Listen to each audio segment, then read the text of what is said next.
Rachel, could you tell us about the new changes going from 30, 33 to 50, and how we can actually also shape our resumes? I'm not sure I can necessarily tell you where you've gone wrong, but I can give you some broad suggestions, which is what I wanted to do.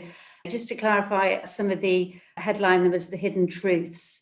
I don't know how many of you have read the report that we published very recently, but I think there's a general perception that we're doing quite well with our stats now in the UK and that we're meeting the targets. To a certain extent, in the FTSE, in the larger companies, we're not doing too badly, are we? We're creeping, we're meeting those targets, but are we? Are we at risk of moving towards that fishing in the same pond, which is probably what you're sensing? What are the hidden truths, which is what we felt we wanted to dig into? There is a sense that people are starting to feel, yeah, job done. But the job is never really done when you've only just met the target, which some of us still think is quite a low target. Women on boards, we think that really it should be 40, 40, 20, and 20 being obviously what is naturally what any individual board should be getting to. We actually are much more aggressive with our aspirations. When you start digging into the stats, what we've found recently, and let me just pull out some of our headlines, in fact, if I can find our report. At the moment, in the larger listed companies, you could say job done, we're at 34%, but that's 34% now. And what are we doing to continue bringing the new talent through? I think we would say that maybe we're not doing enough there and companies need to work harder. If we look at the stats outside the 350, it's not looking as good. Less than half of those companies outside the larger 350 have actually met that 33% target. The warning bells are ringing there. Again, focusing upon those X350s, we call them, only 16% of chairs are women. 3% are directors of colour. There is a gulf. There are 48 companies in the research that we did that have 50% or more women on their boards. Great. But there are 98 who have one or no women. From our point of view, there's still quite a lot of work to be done. If you'd like me to, I can talk to you a little bit about now and tell me if this is where you want me to go, is I'd quite like to give you some sort of general tips on how to go and what I currently think the challenges are. One of the challenges being, how do you actually articulate your value? Because I think one of the key challenges that you possibly have in your sector is being able to articulate what you will bring to the boardroom and that golden board CV versus your exec CV. Bridget, are you happy if I give sort of some of a general steer here and then people can ask questions? One thing that I want you all to remember is that you're all unique. There is no set journey when it comes to where you are now to get into the boardroom. We're all different and we should celebrate the fact that we're different. Some of us are young and ambitious. Some of us are maybe more mature and have been in the business for longer. And there are board roles for everybody. If you are starting off in your career, you may now be saying, well, actually, I would like to add value to a board. And maybe you should be looking away from your sector and looking at not-for-profit, looking at sports boards, looking at housing associations, whatever it might be. All the way through to, should you be looking at the listed roles? Should you be looking in your sector? Should you be looking outside of your sector? At the moment, I'm posing you more questions than answers, but that's because it's a really exciting world and there are lots and lots of opportunities for you to be looking at. We're all different, and where on earth, therefore, do we begin?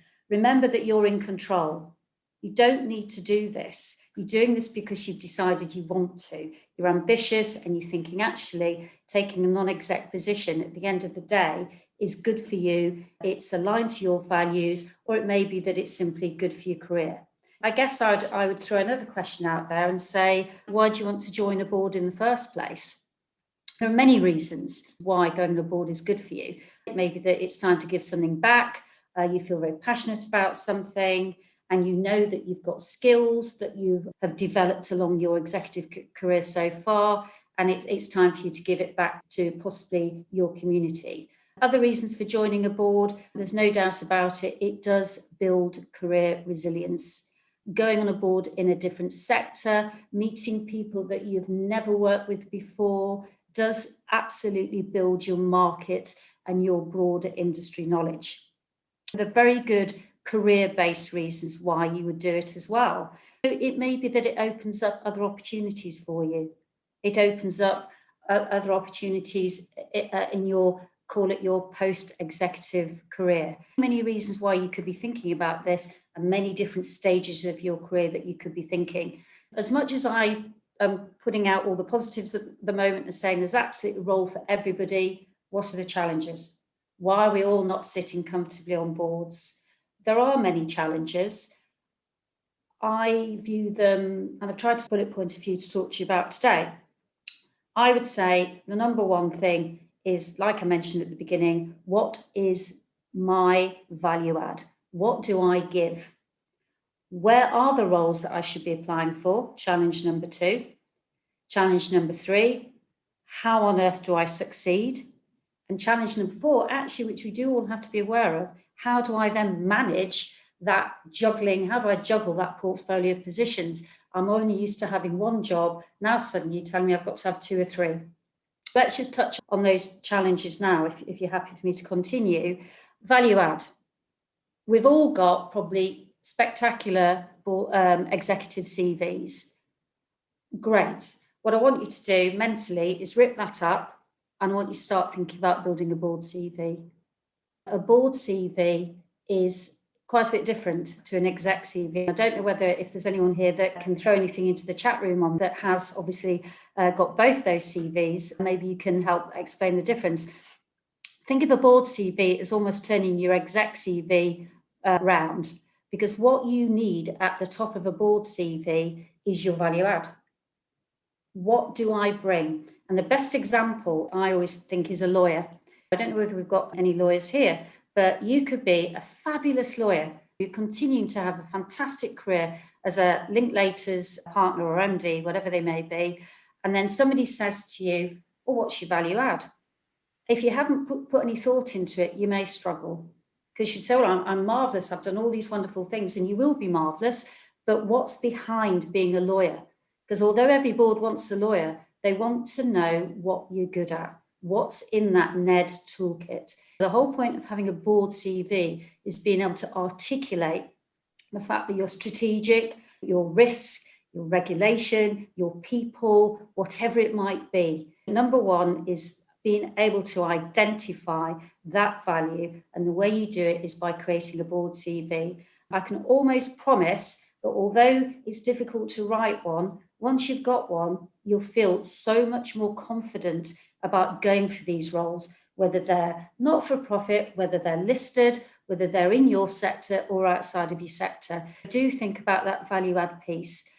The second point, the second challenge I mentioned, where are the roles? Again, I can't say you guys are the experts in terms of your sector, but broadly speaking, I would say, where do you find the roles? You use your networks. Networks are so important. Still, the vast majority of board roles, non-exec roles, come to you through your network.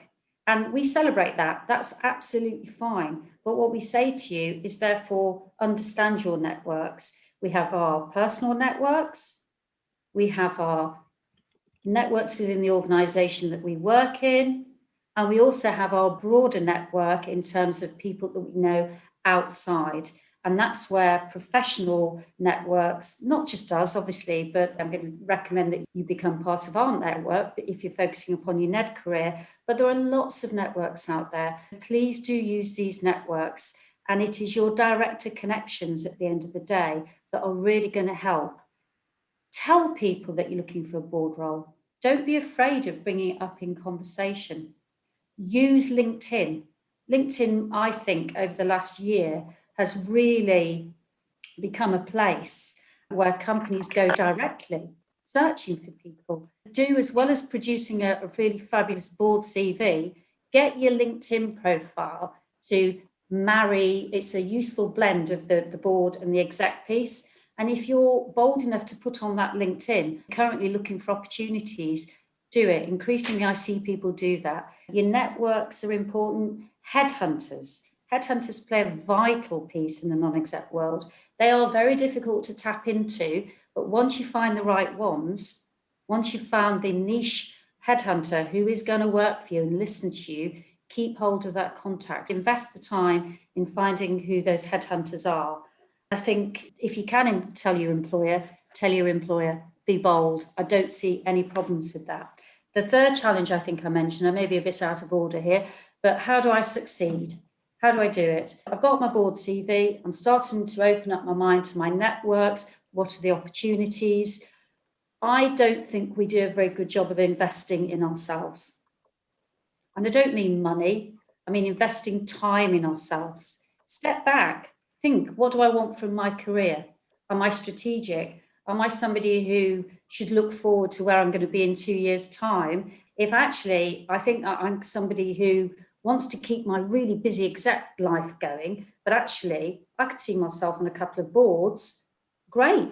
Well, how are you going to get there? If that's where you see yourself in 2 years' time, you have to start that planning now, not in 2 years' time. You may be lucky, but the chances are you need to do that now. Invest time in yourself. If you do that, and if you start that almost branding yourself, then I suspect your confidence levels and your direction will come as you go along. Find your level. Anyone in this room today can go on a board, but what board? Find your skills and find the board and find the opportunity and be bold and go for it. View it. There was some research a few years ago now on FTSE 100 NEDs. And the vast majority, I'd love to be able to remember the percentage, but I can't.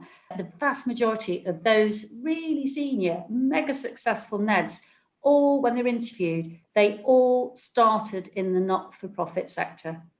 Now, I'm sure they didn't do it as a fabulously strategic journey, but it just so happens that they found that passion at a much earlier age in their career, or earlier stage in their career, rather. Don't think that somebody who's on a FTSE board suddenly just leapt onto that FTSE board. They went on a journey and they look back, and yes, they've got fabulous CVs, but they had to start somewhere. Do view it as stepping stones, as a journey, if you wish to do it in that way. I think I've said this, understand the landscape. There are opportunities everywhere for you to look at. Look within your own company. Lots of our members, when they put that board CV together first, they say they haven't been on a board. But when we dig in a little bit closer, they say, well, I have been on a committee at Morgan Stanley or JP Morgan. Fabulous, write it down. That's board experience. I've been an advisor, write it down. I've been on my own internal pension fund, write it down. Start to understand you and understand the landscape. Invest in yourself, invest in understanding what directors do. What are the fiduciary duties of a non-exec? Do we really know? Spend a bit of time looking at that and understand what boards do. I don't want to go on and on about this, but as you can probably guess, I could do. But what are boards looking for? They're looking for your sector knowledge, potentially, aren't they? If you're looking at a role within your sector, I'm sure they're interested in your sector knowledge. Are they looking for your professional skills and your experience? Have you got skills that you could package up and take into another sector? Yeah, I'm sure you have. It's just taking that time to do it. They probably want your strategic networks. They may want you for fundraising connections. That's reality. They may want you for your community reputation. There are many reasons, many things that boards are looking for. I don't think that they're being maybe as narrow as you think they potentially are. The final thing I mentioned, managing the portfolio. I think the last year and a half has taught all of us how important peer-to-peer support is. I would say one of the key things you can do when you're starting to juggle more than one role is keep your network very close to you, use your peers, engage, be strategic, constantly look ahead, think about your next move. If you're on a board, fine. What's your next board? Start to think about it halfway through the term that you're on and stay informed. There's so much out there that board members need to know about. whether it's AI, whether it's ESG, all these things, all these terms that we need to remember, stay informed. They're just some of the highlights that I would offer you. Any questions later? Thank you so much, Rachel, for all that wonderful information. I think it's a great segue into Toby talking to us about the work that he's been doing at Novum, how he has moved from the advisory to where now he is going on board. Part of the reason I had wanted this is that what we're looking at, and Toby, I would love for you to sort of cover that also, is the legitimization of the blockchain space. When you see a company like Coinbase getting such a great welcome into the stock market and how well they have done, I expect that we're going to see more of those happening. And part of the requirement for them, aside from, things like the FTSE, is really what their board needs are going to be major because of regulatory. Toby, would love to hear from you. Thank you. Yeah, no, amazing. I was lucky enough to be on the advisory board of a company that's going onto the public markets, or went onto the public markets, which was a mining business. And it was quite an interesting journey. There's a whole sort of legitimization of crypto going on and crypto and blockchain as more and more of the bigger and smaller names in the space go on to either main markets like Coinbase did, or some of the junior markets like AIM. There's a growing group of these kind of things. I guess I've always been interested in early stage founders and that kind of journey, just because I empathize with it. I founded 2 businesses, both of which were effectively bootstrapped to significant revenue and investment. Always empathized with a founder with a good idea and a PowerPoint and a passion. And so found that could add quite a lot of value. I guess where we've gone with that is we can do some of the advisory needed for any type of business touching the crypto and blockchain space. We set up a small family office that does some venture capital deals as well. What I like about the advisory stuff is essentially you get to know founders and projects quite early on, and can advise them on strategy, move through where they should take the business. You can choose to invest or not, depending on what makes sense. The sort of investments we were doing are still relatively early stage. Generally, when you're connected in the crypto blockchain space, you typically get to know a lot of the major investment firms in the space. I think the key element, I'd say, of an advisor, and I guess the best advisory role I've had was when one of my projects was doing a token offering, and they'd actually raised a significant amount of capital, but ran into some technical issues due to the raise. There were a lot of people who'd invested in the project that were going, we should replace the founder and whatever. I was on the phone to him going, look, it's all going to be okay. You just go forward, and whatever happens, it should be fine. There's no need to resign a week before you're meant to be listing. Instead, just push forward. I guess if you can be just a calm voice of reason, that's very valuable to people, I'd say. Mute. Thank you so much, Toby.